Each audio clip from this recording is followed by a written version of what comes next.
Dans cette vidéo, tu vas apprendre à changer ton antenne de ta radio FrSky, que ce soit une X9D ou une QX7 ou autre, ça sera toujours la même manière. Ici, je vais te montrer pas à pas comment j'ai changé la mienne pour une modulaire et de 5 dB. D'ailleurs, si tu veux acheter cette antenne qui est vraiment pas chère, je te mets le lien en description.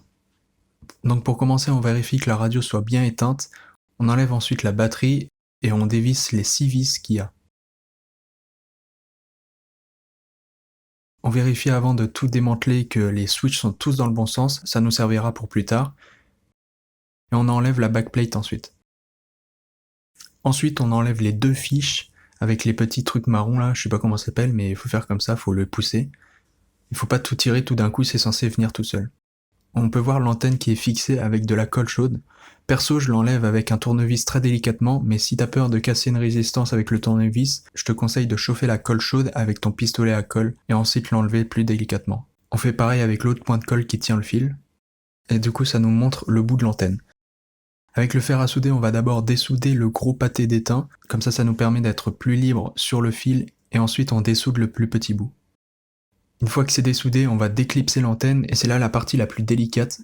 Perso, je le fais à la pince pour le déclipser. Donc on y va tout doucement, on force pas trop, c'est censé venir un peu tout seul. Voilà. Là, vous voyez, faut vraiment pas faire ça comme ça. Là, c'était sur mon ancienne radio, et on voit que la pince, elle touche les autres résistances, et ça a défoncé d'autres résistances. Ne faites surtout pas ça. Enfin bref. Sur le câble de la nouvelle antenne, on met un peu d'étain sur les bouts, comme ça va être plus facile à souder.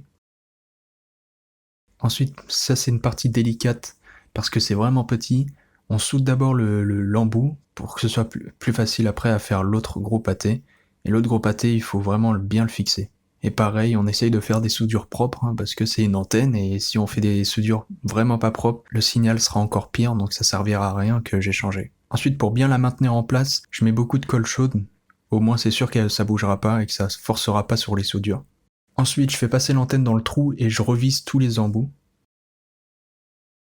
Je visse bien fort avec une pince, parce que si ça se dévisse, ça va être chiant. Je vérifie qu'avec l'antenne, ça fixe bien jusqu'au bout et que ça bouge pas trop. Pensez à bien visser, parce que là, soit vous mettez de la colle forte, soit de la colle chaude comme je le fais là.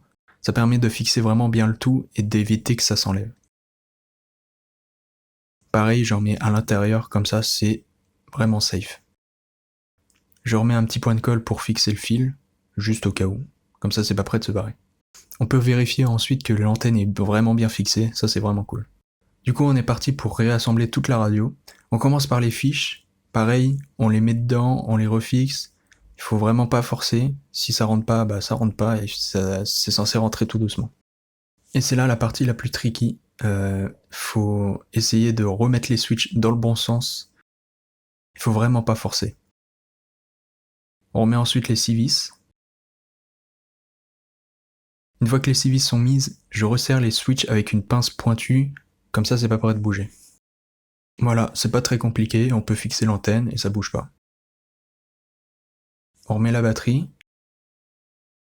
On allume la radiocommande et si vous avez ce message d'erreur, c'est parce que vous n'avez pas mis votre antenne, il détecte pas d'antenne en gros. Pour ça il faut mettre l'antenne et l'erreur s'enlève.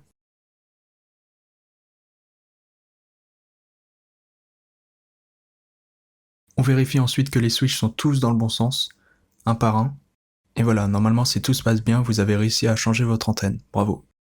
Si t'as un problème ou une question, dis-le moi dans les commentaires, j'y répondrai. Et sur ce, je vous dis ciao.